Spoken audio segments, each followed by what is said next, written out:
Cause you never know what tomorrow brings in this crazy life. Hey, this life, this life, this life, this life. Hey, and I'm thankful, even when they say I'm. Hey, what's up guys, B-Rex here, welcome back to another video. In this, so this is the second part of my Learn Photoshop as a YouTuber series. This is a 5-part series in which I talk about everything you need to know if you're a YouTuber and want to learn Photoshop. So, last video, we discussed the first group of tools, these 6 tools right here, and this video we're gonna discuss the second one. So, from the spot healing brush tool to the dodge tool, okay, and all the sub tools too.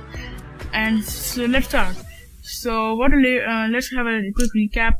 What a layer is, it's basically an element in the image. So this is just an important point and the only important point in the video. The others are just too and will be too and take too long to explain again. So this is a layer and you can unlock it like this, and you can create new layers by clicking this folded page icon and delete by clicking this trash can, but you at least need to have one layer in one image. Okay, so let's resume from where we left off. Spot healing brush tool is used when to remove pimples or wrinkles from people's faces. So if I use a brush tool right now and I make a pimple like this, of course it makes sense, a blue pimple, and then I use a spot healing brush tool and then I just hover over that area, I can remove the pimple. And the same thing with the healing brush tool, but this time if I make a pimple, then I have to select the source color and it won't detect automatically. So if I just press Alt and select on the source color, select the source color by left clicking on the source color, and then I go over the pimple and just click it, it's gonna remove the pimple. Next comes the patch tool, and these 3 tools you really don't need except the content of remove tool, which you might use. Okay, so it's like this, it's like the lasso tool, but when you select it you can move it and it actually duplicates from the background, and you don't have to it actually duplicates from the background, it won't remove it from the background. So if we just correct it, apply it. So Control D, deselect it first. Then comes the brush tool. Then the brush tool, okay, yes, I said you don't need this because this is not used in YouTube at all. I don't use this at all. Then comes the brush tool. You can select any color from these, from your color selector right here. I think these are 16 million. I don't know. Don't correct me on this. Correct me on this, but don't ask. Say, hey, B-Rex, you don't know what how many colors there are. Shame on you. Well, I think there's 16 million. But then you can just use the brush. Paint you used in Microsoft XP. You have been using this XP, and now you have been using it 7 and even 8 and even 10. So paint is in every Microsoft Windows, of course, but there's a brush tool. It's basically like the same thing. Then comes the pencil tool. It's basically like the pencil in the paint, but this time it's a much smaller line. It's not like the brush tool, because in the pencil tool you have a much smaller line and it acts like a pencil. Okay, then we have the color replacement tool. So say I wanted this purple background to be red, completely red, but I wanted to keep the design. So for example, like you wanted to keep this texture right here, I just use the color replacement tool. See, I keep the texture, but I change the color, easy. And the next one is the mixer brush tool. Don't use this because it will mess your picture up. Okay, so like this, you can mix colors together. What do we call it? Yeah, just combine the colors to form something like this, and it will really screw your picture up. Oh yes, I forgot. From our last video, I'm sorry for that tick, but from the last video, I said that our Magic Wand tool was one of the most used tools in my YouTube life. So Magic Wand tool, I on purpose left this white outline of this Photoshop logo. So if you just select the outline and press delete, it's gone. Now if you just press Control D, it's gone and it shows the transparent background. So I just resize the Photoshop logo itself. Okay, so where were we again? Yes, the color replacement tool and the mixer brush tool. Then come the clone stamp tool. We can basically stamp or clone the thing, clone what there is. Okay, so like this, I can clone the R and N. It's a pretty cool tool, but you don't really need it in your YouTube life with creating banners, thumbnails, and profile picture and everything like that. Okay, so as you can see, I can clone this. If it's the A I want, I can clone it right now like this. It basically automatically detects how you want to clone what you want to clone. So I want to clone this epic face, I clone this epic face. So here we have it, our epic face.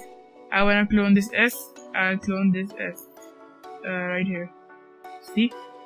Okay, so next, the pattern stamp tool. You can select a pattern up from here and use it for whatever you want. So if I select the blue pattern and I increase the size of it, I can, if you don't know, even for the brush, even for the brush, you can change the size and hardness of the brush over here, and like, you know, make better or bigger, you know, screwing up a picture, things that screw up your picture. But pattern stamp tool, you can basically spray a pattern on your image, and it really screws up your picture. That's what I wanted to say. Then comes the history brush tool. Okay, so the thing is, for example, this really screwed up my picture, right? Now I want to remove it, so I don't use the eraser tool, but I use the history brush tool. So I can just remove it like this. See, it removes the contents I made, but doesn't remove the background, which is pretty cool. Okay, then comes the art history brush tool.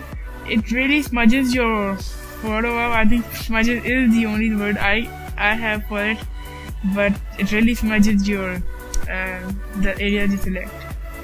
Okay, but I think you can remove it with the history brush tool, right? Yeah, see.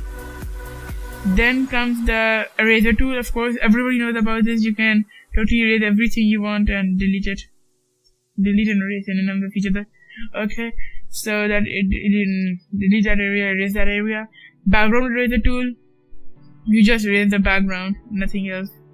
Okay, so if I make something, if I made this, wait, why isn't this working?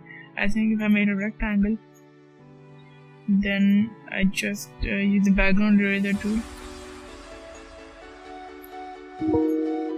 Yes. Okay, yes, it only removes the upper area. I mean the front layer, and not the background layer again. So magic eraser tool is like the magic wand tool, and you can select an area and remove it. Let me see. So yeah, and then comes the, let's see. Yeah, okay, then comes the gradient tool. One of our favorite tools. You can create basically awesome things with this. So if you point from the middle and make a line to the upper corner, it basically creates a background, okay, but fading a dark color fading into a bright white. So but if you just press like make a smaller line, it's gonna not fade into the bright white, but it's gonna directly change into it. So you can create pretty awesome background with this. I think so. I mean, this is a pretty good background, isn't it? Maybe, I don't know. Then comes the paint bucket tool. Everybody knows this, right? Please do.